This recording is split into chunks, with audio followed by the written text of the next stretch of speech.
అలసిన వానికి ఊరడించు మాటలు. సహోదరుడు భక్తి సింగ్ గారి పరిచర్య నుండి సేకరించిన అనుదిన ధ్యానములు. మే 23. అపోస్తలులు మా విశ్వాసము వృద్ధి పొందించుమని ప్రభుతో చెప్పిరి. లూకా 17:5. యెరికో యొక్క పతన చరిత్ర తెలుపుటకు ముందు ఇశ్రాయేలీలు దేవుని యందు ఆయన వాక్యముల యందు విశ్వాసముంచుట ద్వారా విజయం పొందగలమని నిరూపించుతున్నారు. ఇశ్రాయేలీలు కనానులోనికి ప్రవేశించక ముందు వారు స్వాధీనం చేసుకొనిన మొదటి పట్టణం యెరికో. ఆ సమయంలో ఆ పట్టణమునకు బలమైన ప్రాకారములు గలవు. దేవుడు తన ప్రజలతో దినమునకు ఒక పర్యాయము ఆ పట్టణము చుట్టూ తిరగవలననియు, ఇట్లు 6 దినములు ఒక పర్యాయము తిరిగిన తర్వాత 7వ దినమున 7 పర్యాయములు తిరగవలనని చెప్పెను. యెరికో ప్రజలు తమ పట్టణ ద్వారములను మూసివేసిరి. ఇశ్రాయేలీలు పట్టణము చుట్టూ తిరుగుచుండగా బహుశా వారు అపహసించి ఉండవచ్చును.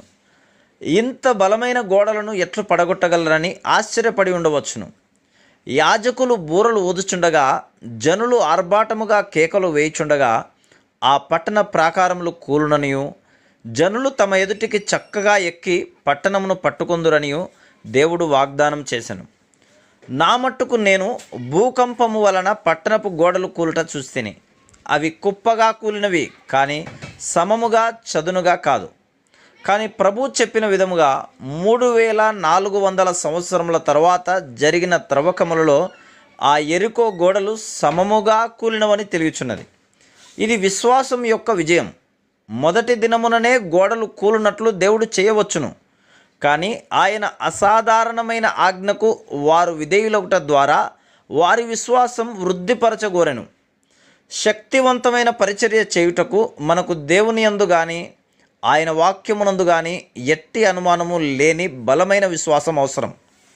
అదేవిధంగా దేవుడు మనలను అనేకమైన పరిస్థితుల ద్వారా, తీవ్రమైన వేదనల ద్వారా తీసుకొని వెళ్ళి ఆయన వాక్యమును మనము రుజువుపరచవలననియు, సజీవమైన బలమైన విశ్వాసముతో ఎదగవలననియు కోరును. అబ్రహాము తన భార్య అయిన శారా ద్వారా తాను కుమారుని పొందుదునను వాగ్దానమును నిజముగా నమ్ముటకు 25 సంవత్సరములు పట్టెను. ఆరంభములో అతడు తన స్వదేశమును, తన తండ్రి ఇంటిని విడిచిపెట్టుటలో విధేయత చూపెను. అటువంటి త్యాగం చేసిన తర్వాత కూడా కుమారుని విషయములో దేవుడు తన వాగ్దానమును ఎట్లు నెరవేర్చునని అనుమానించెను. తన దాసి అయిన హాగరుతో పొమ్మనిన శారా సలహా విని అపనమ్మకముతో పెద్ద పొరపాటు చేశాను. దాని ఫలితంగా అందరికీ చాలా నిరాశ, కష్టము కలిగింది.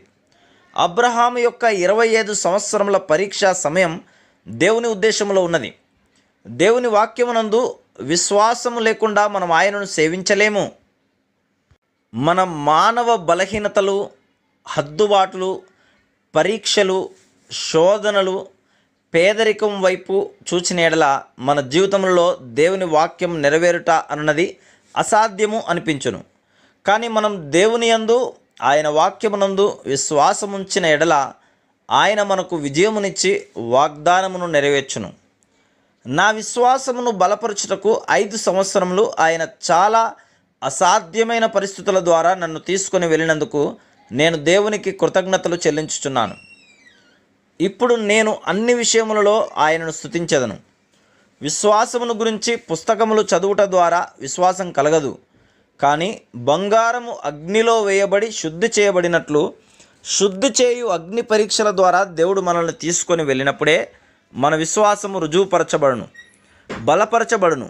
ప్రభువా, నీ వాక్యము ఉన్నది ఉన్నట్లు నేను నమ్మునట్లు నా విశ్వాసమును వృద్ధిపరచుము అని మనం విశ్వాసముతో ప్రార్థించవలెను. మనం సనుగులు మాని దేవుడు మనకు ఏమి చెప్పుచున్నాడో వినినేడలా మనము శక్తితో, అధికారముతో దేవుని వాక్యమును బోధించగలము. Praise the lord.